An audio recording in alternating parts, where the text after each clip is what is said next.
नमस्कार, mission health के आज के कार्यक्रम में एक बार फिर से आपका स्वागत है। दोस्तों, कहावत है हेल्थ इज़ वेल्थ, यानी कि आपका स्वास्थ्य ही आपकी सबसे बड़ी पूंजी है और इस बात की अहमियत हम बखूबी समझते हैं। इसीलिए हमारे कार्यक्रम का उद्देश्य है कि स्वास्थ्य से जुड़ी तमाम जानकारियां हम आप तक पहुंचाते रहें। वैसे स्वास्थ्य को हम बेहतर तभी रख सकते हैं जब हमें ये पता हो कि बीमारियों से हम अपना बचाव कैसे कर सकते हैं और अगर बीमारी कोई है तो उसका उपचार सही तरीके से कैसे करें। कुछ ऐसी ही आनुवांशिक बीमारियां होती हैं जो पीढ़ी दर पीढ़ी आगे बढ़ती रहती हैं। ऐसी बीमारियों का बचाव एवं उसका उपचार बेहद ज़रूरी है। हीमोफीलिया एक ऐसी ही बीमारी है। हमारे आज के कार्यक्रम में आज का हमारा विषय है हीमोफीलिया और इस विषय पे जानकारी देने के लिए, इसके कारण, बचाव और तमाम चीज़ें जो इस हीमोफीलिया के बारे में हमें पता लगेंगी, इसके बारे में बताने के लिए हमारे स्टूडियो में मौजूद हैं राष्ट्रीय स्वास्थ्य मिशन के उप महाप्रबंधक डॉक्टर अमरेश बहादुर सिंह जी। डॉक्टर साहब, आपका बहुत बहुत स्वागत है हमारे स्टूडियो में। और दोस्तों, अगर आप हीमोफीलिया से जुड़ी कोई भी जानकारी लेना चाहते हैं तो आप सीधा डॉक्टर साहब से बात कर सकते हैं फ़ोन के माध्यम से। तो जल्दी से डायल कीजिए हमारे फ़ोन नंबर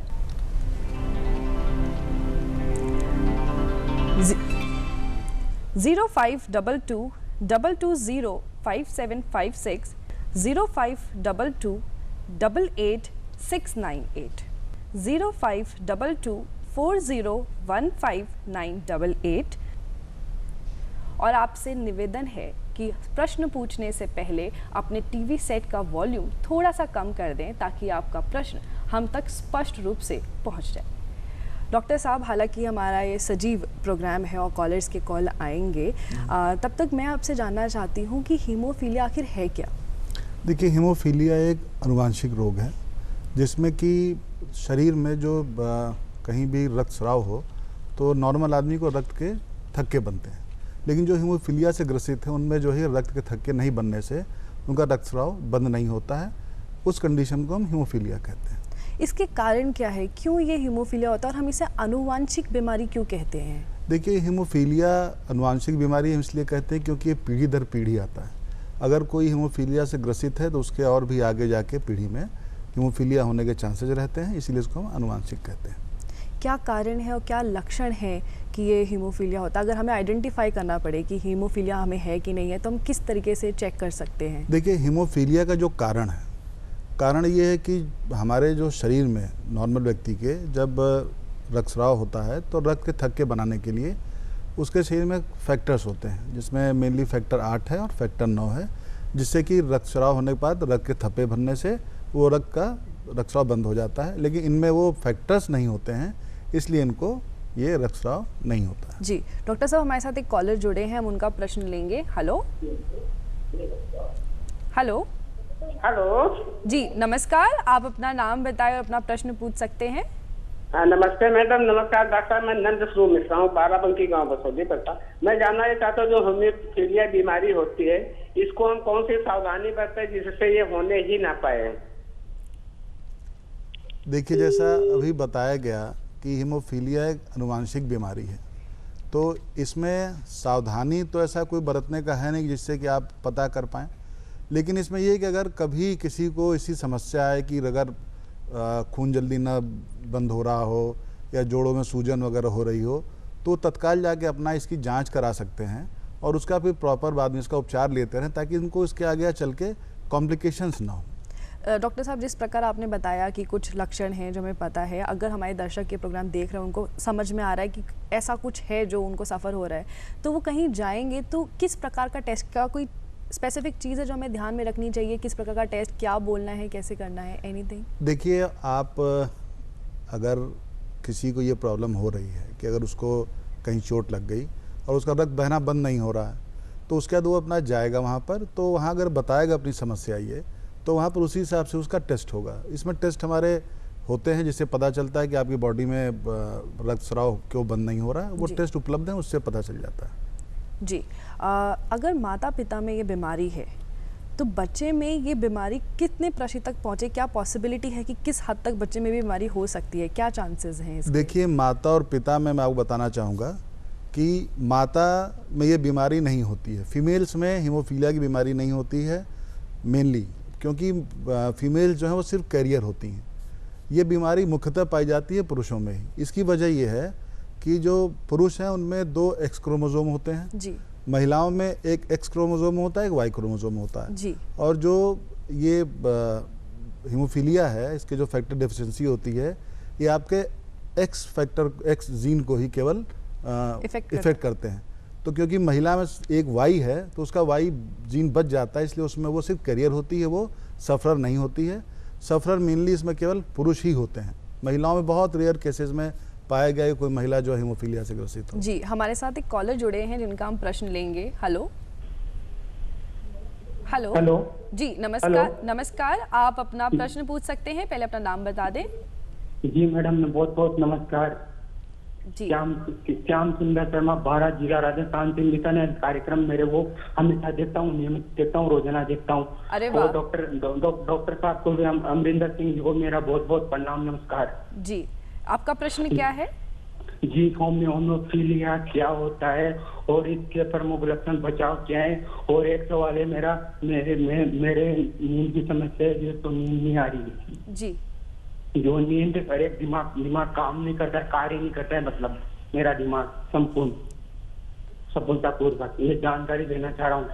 जी। हालांकि आज का विषय तो हीमोफीलिया है, बट इनके कुछ नहीं, देखिए, प्रश्न मैं हैं। हीमोफीलिया के जो कारण हैं और जो उसका लक्षण है मैं उस बारे में बता चुका हूँ। बाकी जो आपकी समस्या जो आपने कही है, तो इसके लिए मेरा ये आपसे सुझाव है कि आप अपने आप को किसी अच्छे मानसिक चिकित्सक के पास जाएं और उनसे अपनी सारी समस्याएं बताएं, तो वो आपका उचित परामर्श देंगे और आपका उपचार किया जा सके। जी, डॉक्टर साहब, हीमोफीलिया के बारे में एक बार फिर से बता दीजिए, शायद कार्यक्रम की देखिए, शुरुआत में हीमोफीलिया एक ऐसा कंडीशन है जिसमें कि बॉडी में रक्त के थक्के नहीं बनने की वजह से रक्त स्राव बंद नहीं होता है। इससे आपको जो है कहीं चोट लगे तो खून जैसे नॉर्मली लोगों में बंद हो जाता है, जो हीमोफीलिया से ग्रसित मरीज है उसमें ब्लीडिंग बंद नहीं होती। मेनली हीमोफीलिया हम इसी कहते हैं। जी। डॉक्टर साहब, अगर गर्भवती महिलाएं हैं तो उसके बच्चे को किस हद तक हीमोफीलिया होने का खतरा रहता है? देखिए, अगर महिला गर्भवती है और अगर वो हीमोफीलिया के कैरियर है, तब तो उसको बच्चे को हीमोफीलिया होने का चांसेस है। अगर वो कैरियर नहीं है तो बच्चे में हीमोफीलिया होने का कोई चांसेस नहीं है। जी। डॉक्टर साहब, कॉलर जुड़े हैं, उनका प्रश्न लेंगे। हेलो, आगरा से हमारे पास एक प्रश्न आया है। हेलो हेलो हेलो जी, नमस्कार, आपका स्वागत है हमारे कार्यक्रम में। आप अपना प्रश्न पूछ सकते हैं। लक्षण क्या होते हैं, कैसे पता लगाएंगे?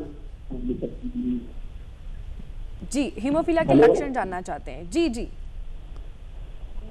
हीमोफीलिया का जो मुख्य लक्षण है वो यही है कि अगर कहीं चोट लग जाए, कहीं पे कट लग जाए और वो ब्लीडिंग अगर बंद नहीं हो रही है, तो एक वो हीमोफीलिया कारण हो सकता है। इसके अतिरिक्त अगर किसी के जोड़ वगैरह अफेक्टेड हो जाते हैं, कि अगर मान लीजिए किसी के जॉइंट में अंदर ब्लीडिंग हो गई जी। तो उसके जोड़ों में सूजन हो जाएगी, बहुत दर्द होगा। यही मुख्यतः जो है लक्षण है हीमोफीलिया के। जी, हालांकि हीमोफीलिया से जुड़ी तमाम जानकारियां अभी हमें जानना बाकी है, लेकिन उससे पहले हम लेंगे एक छोटा सा ब्रेक। नमस्कार, ब्रेक के बाद एक बार फिर से आपका स्वागत है आपके अपने कार्यक्रम मिशन हेल्थ में, जहां हमारे स्टूडियो में मौजूद हैं राष्ट्रीय स्वास्थ्य मिशन के उप महाप्रबंधक डॉक्टर अमरेश बहादुर सिंह जी, जिनसे हम हीमोफीलिया के बारे में तमाम जानकारी ले रहे हैं। डॉक्टर साहब, जो अगला प्रश्न है वो ये है कि हीमोफीलिया के जो मरीज़ हैं भारत में, उनका प्रतिशत कितना है और क्या हीमोफीलिया के अंदर कोई सब कैटेगरी भी है?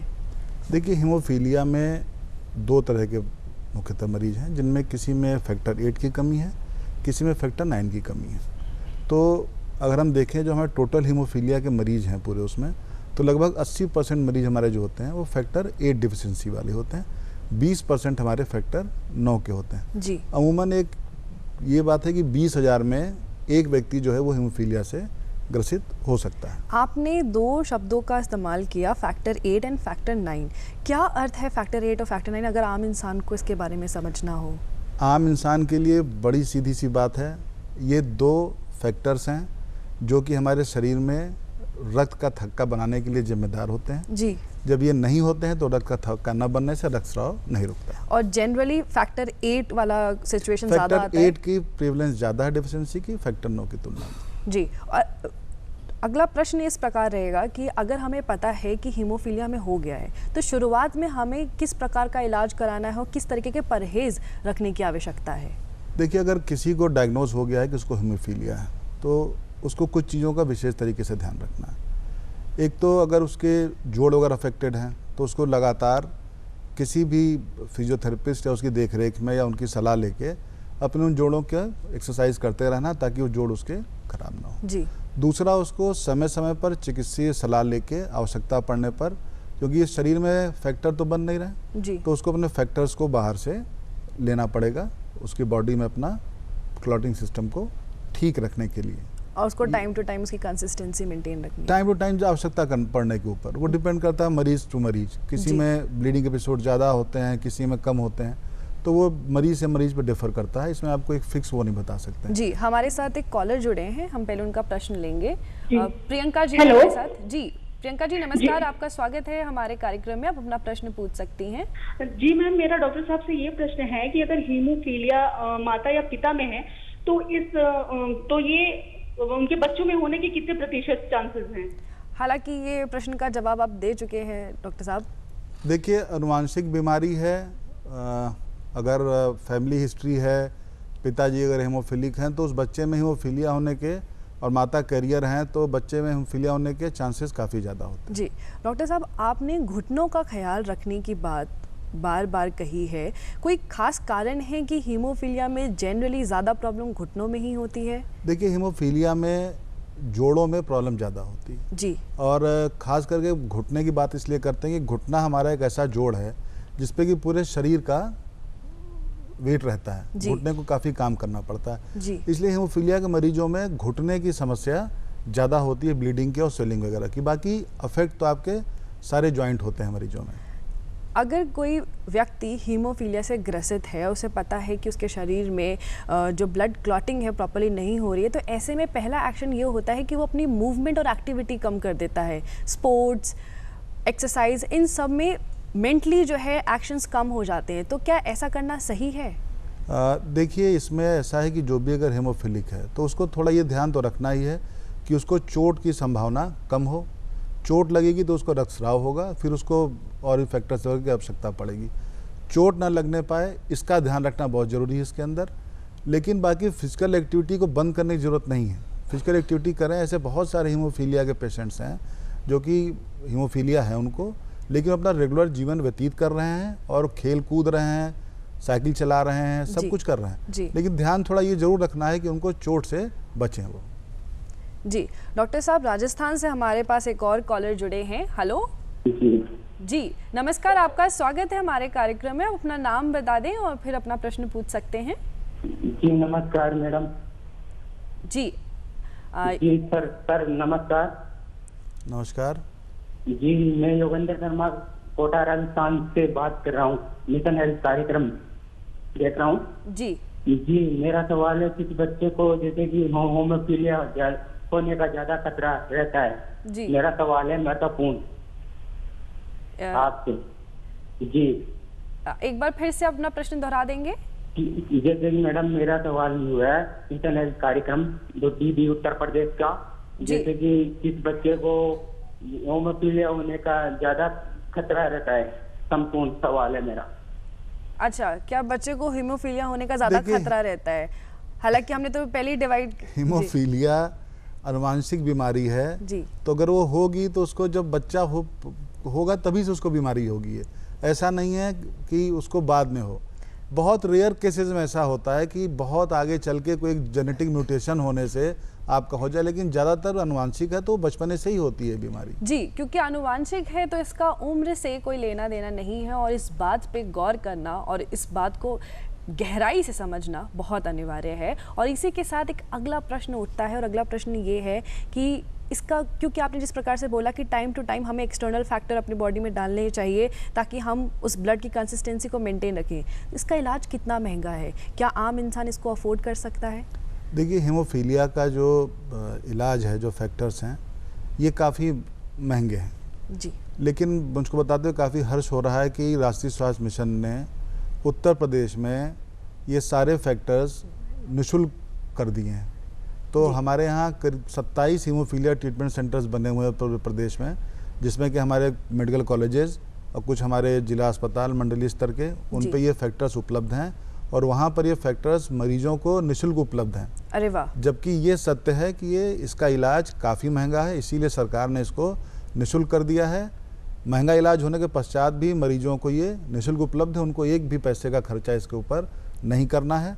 और फैक्टर्स के साथ साथ उनको चिकित्सीय सलाह और फिजियोथेरेपी की भी सुविधा सारी उपलब्ध है और इसका इलाज बिल्कुल निःशुल्क है। बिल्कुल दर्शकों, और अगर ज़रूरत है तो केवल जागरूक रहने की आवश्यकता है। और हमारे साथ एक कॉलर जुड़े हैं जिनका हम प्रश्न लेंगे। हेलो जी, नमस्कार, आपका स्वागत है हमारे कार्यक्रम में। आप अपना नाम बता के अपना प्रश्न पूछ सकती हैं। जी, मैं सीमा बेरठ से बोल रही हूँ। मैं डॉक्टर साहब से ये जानना चाहती हूँ कि फाइलेरिया के बचाव के क्या तरीके हैं, और अगर बाय चांस फाइलेरिया हो ही जाता है तो सरकारी हॉस्पिटल्स में किस तरह की सुविधाएं मुहैया कराई जाती हैं? जी डॉक्टर साहब, वो गलती से फाइलेरिया बोल दिया, वो हीमोफीलिया के बारे में जानना चाह रही हैं। नहीं, आप फाइलेरिया जानना चाहते हैं, हीमोफीलिया जानना चाहते हैं? हीमोफीलिया। अच्छा, देखिए हीमोफीलिया की जो मैंने बताया आपको सुविधा आपके मेरठ में भी उपलब्ध है। जो मरीजों को इसमें फैक्टर की आवश्यकता पड़ती है वो सरकार ने निःशुल्क उपलब्ध करा रखे हैं। सारे तरह के फैक्टर 8 भी हैं, फैक्टर 9 भी हैं, और कुछ मरीजों में जिनको इनहिबिटर्स हो जाते हैं उनके लिए बाईपासिंग एजेंट्स भी उपलब्ध करा रखा है। ये सब निःशुल्क है। इसके साथ ही फिजियोथेरेपी की भी सुविधा उपलब्ध है, और इसके बाद और भी जो जांचें होती हैं वो सारी निःशुल्क उपलब्ध हैं मरीजों के लिए। जी बिल्कुल। और कुछ और जानकारी है जिसके बिना ये कार्यक्रम थोड़ा सा अधूरा रह जाएगा, सबके बारे में जानेंगे, लेकिन उससे पहले लेंगे छोटा सा ब्रेक। एक बार फिर से आपका स्वागत है कार्यक्रम मिशन हेल्थ में, जहां हम बात कर रहे हैं, जानकारी ले रहे हैं हीमोफीलिया के बारे में। और अगला प्रश्न जो है वो ये है, अभी आपने इनहिबिटर और फिजियोथेरेपी के बारे में बात की, कितना महत्वपूर्ण रोल है इसका हीमोफीलिया के पेशेंट के लिए और ये क्या होता है? देखिए, फिजियोथेरेपी का रोल बहुत महत्वपूर्ण है, क्योंकि अगर फिजियोथेरेपी करने से ये है कि जो सारे जोड़ हमारे हैं उनकी मोबिलिटी रहेगी, तो जोड़ हमारे फिक्स नहीं होंगे, ख़राब नहीं होंगे, इसलिए फिजियोथेरेपी बहुत इंपॉर्टेंट है। दूसरा, आपने जो इनहिबिटर की बात कही, तो इनहिबिटर वो है कि बहुत सारे मरीजों में कई सालों का में फैक्टर लेने के पश्चात ऐसा होता है कि वो फैक्टर उनकी बॉडी में काम करना कम कर देते हैं या बंद कर देते हैं, तो उसको हम कहते हैं कि इनके अंदर इसका इनहिबिटर प्रोड्यूस हो गया है। ये बहुत सारे मरीजों में नहीं होता, लेकिन तब भी कुछ मरीजों की संख्या है जिनमें इनहिबिटर हो जाते हैं। इसके लिए फिर उनको एक अलग तरह का फैक्टर देना पड़ता है, जिसको हम कहते हैं बाईपासिंग एजेंट। वो भी काफ़ी महंगे होते हैं, लेकिन वो भी सरकार ने निःशुल्क उपलब्ध करा रखे हैं उन मरीजों के लिए जिनमें कि इनहिबिटर्स प्रोड्यूस हो गए हैं। फिजियोथेरेपी में एक बार फिर फोकस करना चाहूँगा कि जिनके जोड़ में अगर तकलीफ हुई है हीमोफीलिया की वजह से, कोई सा भी जोड़ हो सकता है, उनको फिजियोथेरेपी एक्सरसाइज करना बहुत ज़रूरी है, ताकि उनके जोड़ मोबाइल रहें और वो जोड़ खराब ना हो। जी, और जिस प्रकार आपने बताया कि सरकार द्वारा बहुत सारे निःशुल्क प्रोग्राम चलाए जा रहे हैं, हीमोफीलिया की रोकथाम के लिए सरकार किस प्रकार कार्य करी और किस तरीके के रोकथाम के कार्य चल रहे हैं? देखिए, हीमोफीलिया का रोकथाम नहीं, हीमोफीलिया को डायग्नोज करने के लिए ऐसे बहुत सारे मरीज हैं जिनको हीमोफीलिया है लेकिन उनको पता नहीं है, अज्ञानतावश। तो ऐसे लोगों के लिए सरकारी अस्पतालों में हीमोफीलिया की जो हमारी जांच मैंने आपको बोली थी जी, वो जांचें सारी की जा रही हैं। इस तरह की कोई मरीज अगर आता है इसको कि ये हिस्ट्री है रक्तस्राव की, तो उसकी जांच करके हम डायग्नोज कर लेते हैं कि रक्तस्राव उसका हीमोफीलिया की वजह से है या किसी और वजह से है। ये सारी वहाँ पर दी जा रही हैं। जी, हमारे साथ एक कॉलर जुड़ी हैं, पहले हम उनका प्रश्न लेंगे। हेलो हेलो जी, नमस्कार, आपका स्वागत है हमारे कार्यक्रम में। आप अपना नाम बता दें और फिर अपना प्रश्न पूछ सकती हैं। जी मैम, हमारा नाम राखी है। जी। हमारा ये प्रश्न है कि अगर किसी को हीमोफीलिया हो जाए तो क्या इसके गंभीर परिणाम भी हो सकते हैं? जी, देखिए, हीमोफीलिया में गंभीर परिणाम रक्तस्राव होने की वजह से होते हैं, जिसमें कि आपको मैंने कहा जैसे जोड़ वगैरह आपके रक्तस्राव होने से सूजन हो जाती है। कई बार हेमाटोमा फॉर्म हो जाते हैं, मतलब कि कहीं ब्लड एक जगह पर कलेक्ट हो गया। उसके अलावा इसमें सीरियस कंडीशन भी हो सकती है अगर आपको इंटरनल ब्लीडिंग हो जाती है, और ख़ास करके इंटरनल ब्लीडिंग अगर दी आपके ब्रेन वगैरह में हो गई तो उसके सीरियस कॉम्प्लिकेशंस हो सकते हैं। तो इसलिए हीमोफीलिया कई बार जो है काफ़ी ब्लीडिंग की वजह से खतरा भी उत्पन्न कर सकता है। जी, और डॉक्टर साहब, हीमोफीलिया में सिर्फ ब्लड क्लॉटिंग, ब्लड रिलेटेड चीज़ है कि इसमें कोई और तरीके की दिक्कत, कुछ दर्द होता है जिसके लिए हमें कुछ पेन किलर्स लेना पड़ता है, और भी कोई डायग्नोस का सिस्टम है क्या, या कोई और कारण है, कॉन्सिक्वेंसेस जो मैं समझ पाया हूँ आपके सवाल से, आप ये जानना चाहते हैं कि जो हीमोफीलिया के मरीज हैं वो पेन किलर्स और ये सब ले सकते हैं कि नहीं जी। तो मेरा ये कहना है कि कोई ऐसी भी दवा जो ब्लड को पतला करती है वो इन मरीजों को अवॉइड करना चाहिए, खास करके हमारे एस्पिरिन हो गए और जो NSAIDs हैं। लेकिन कोई भी उनको दवा लेनी हो तो उनको ज़रूरी है कि वो चिकित्सीय परामर्श के पश्चात ही कोई दवा लें, ताकि उसका कोई उनके ऊपर साइड इफ़ेक्ट ना हो। जब भी कोई बीमारी होती है तो उसका एक अल्टीमेटम होता है कि हमें अपनी लाइफस्टाइल को बेहतर बनाने की आवश्यकता है। हीमोफीलिया के पेशेंट को अपनी लाइफस्टाइल में किस प्रकार के चेंजेस करने की आवश्यकता है? देखिए, हीमोफीलिया के मरीजों को अपनी जीवन शैली को ये सोच के कि वो कोई बहुत बड़ी बीमारी से नहीं ग्रसित हैं जी, एक फैक्टर की कमी है उसको रख के वो अपना नॉर्मल लाइफ स्टाइल करें। जैसे सबके लिए कहा जाता है कि आप वॉक करिए, टहलिए और अपना स्वास्थ्य का ध्यान रखिए, पौष्टिक आहार खाइए, व्यायाम करिए, ये सब कुछ कर सकते हैं वो, लेकिन इनको सिर्फ ध्यान ये रखना है अपने आप को कि किसी चोट वगैरह से बचाएं और ऐसा कोई कार्य ना करें कि उनको कहीं पर जोड़ वगैरह पे कुछ से कोई समस्या हो, दिक्कत हो। अगर कोई एक्सरसाइज करनी है, फिजियोथेरेपी करनी है तो वो किसी से चिकित्सीय परामर्श या फिजियोथेरेपिस्ट से परामर्श के पश्चात इस तरह के कार्य करें। जी, तो थोड़ी बहुत जानकारी दिमाग में रखने की आवश्यकता है कि जो भी कार्य करें, जिस भी प्रकार की दवाई ले रहे हैं, एक बार परामर्श लेके ही करें, क्योंकि हमारा बचाव ही अपना ख्याल रखना होता है। और हमारे साथ जुड़े हैं कॉलर जिनका हम प्रश्न लेंगे। बाराबंकी से हमारे यहाँ कॉल आई है। हेलो हेलो जी, नमस्कार, आपका स्वागत है हमारे कार्यक्रम में। आप अपना नाम बता के अपना प्रश्न पूछ सकती हैं। हमारा जयदेवी मिश्रा नाम है। हम पूछना ये चाह रहे हैं, जैसे घर में स्नोफीलिया है तो उनके बच्चों को कैसे रख रखाव करें कि उनके बच्चों को स्नोफीलिया ना होने पाए। जी, वो चाहते हैं कि बच्चों की लाइफस्टाइल को कैसे मैनेज करें, उनका रख रखाव किस प्रकार का, क्योंकि बच्चे हैं वो तो नहीं सुनेंगे। एक्चुअली अब फिर वही समस्या ना, वो स्नोफीलिया कह रही हैं जी, तो आप हीमोफीलिया के बारे में जानना चाहती हैं? सर, हीमोफीलिया बोलना चाह रही हैं। तो हीमोफीलिया के बारे में बता चुका हूँ लगभग सारी बातें। अगर कोई बच्चा आपका ग्रसित है हीमोफीलिया से तो उसको ध्यान रखना है कि उसको चोट वगैरह न लग पाए। अगर कोई उसको समस्या होती है तो उसको चिकित्सीय परामर्श लेके उसका जो भी समुचित उपचार होना है वो उसका कराएं। यही रख रखाव करना है बच्चों का। जी, डॉक्टर साहब, जिस प्रकार से आपने अभी पहले बताया कि कुछ फैक्टर्स, एक्सटर्नल फैक्टर्स हमेशा हमें अपनी बॉडी में मेंटेन करने हैं, तो जाहिर सी बात है कि इंजेक्शन का इस्तेमाल आपका एक पर्टिकुलर टाइम फ्रेम पे होता रहेगा कॉन्जिक्यूटिवली, तो ऐसे में कुछ परहेज या सावधानी या किसी बात का ध्यान रखना आवश्यक है क्या? नहीं, देखिए, जो हम फैक्टर लेते हैं इसको तो जो तरीका लेने का है वो तो आपको अस्पताल में फैक्टर मिलने हैं, लगने हैं, वो आपको IV लगने हैं जी। जो आप कहना चाह रही हैं, मुझको इसमें ये लगता है कि जो हीमोफीलिया के मरीज हैं इनको बिना किसी चिकित्सीय परामर्श के इंट्रामस्कुलर, यानी कि जो आपके इंजेक्शन मांसपेशियों में लगाए जाते हैं, वो मांसपेशियों का इंजेक्शन बिना चिकित्सीय परामर्श के नहीं लगवाना चाहिए। क्योंकि कई बार ऐसा होता है कि इंट्रामस्कुलर इंजेक्शन लगने के बाद उनको वहाँ पर फिर जो है ब्लीडिंग होने लगती है और वो उनको जो है वहाँ पर हेमेटोमा का फॉर्मेशन हो जाता है। तो अगर इंट्रामस्कुलर इंजेक्शन लगवाना है तो उसको चिकित्सीय परामर्श के बाद ही लगवाएं। जी, डॉक्टर साहब, हीमोफीलिया के मरीज़ को आप क्या संदेश देना चाहते हैं? देखिए, मैं हीमोफीलिया के मरीजों को संदेश देना चाहता हूं कि आपको किसी प्रकार का कोई रोग नहीं है, आपके अंदर सिर्फ एक प्रकार के फैक्टर की कमी है। और इस धरती पर ऐसे बहुत लोग हैं जिसके अंदर किसी न किसी प्रकार की हर चीज़ की कमी है, कोई भी संपूर्ण नहीं है। आप में एक फैक्टर की कमी है जो कि आपको बाहर से आप आराम से ले सकते हैं। उसी के साथ अपना आप जीवन नॉर्मल व्यतीत करिए, सारी एक्टिविटीज़ करिए, सारे काम धाम करिए। सिर्फ अपना आप थोड़ा सा ध्यान रखिए, जैसा मैंने बार बार कहा कि अगर कॉम्प्लिकेशन कोई होता है तो उसका आप तुरंत इलाज कराइए और ये कोशिश करिए कि आप खुशहाल रहें और स्वस्थ रहें, सारे काम धाम करते रहें। जी बिल्कुल, चाहे कोई बीमारी हो या ना हो, एक बेहतर लाइफस्टाइल, एक सही तरीका हमें हमेशा एक स्वस्थ जीवन की ओर लेके जाता है और इसी बात का ध्यान रखना और जागरूक रहना अनिवार्य होता है। डॉक्टर साहब, आपका बहुत बहुत धन्यवाद कि आपने इतनी महत्वपूर्ण जानकारी हमारे दर्शकों को बताई। और इसी के साथ दोस्तों, वक्त हो चला है चलते चलते का।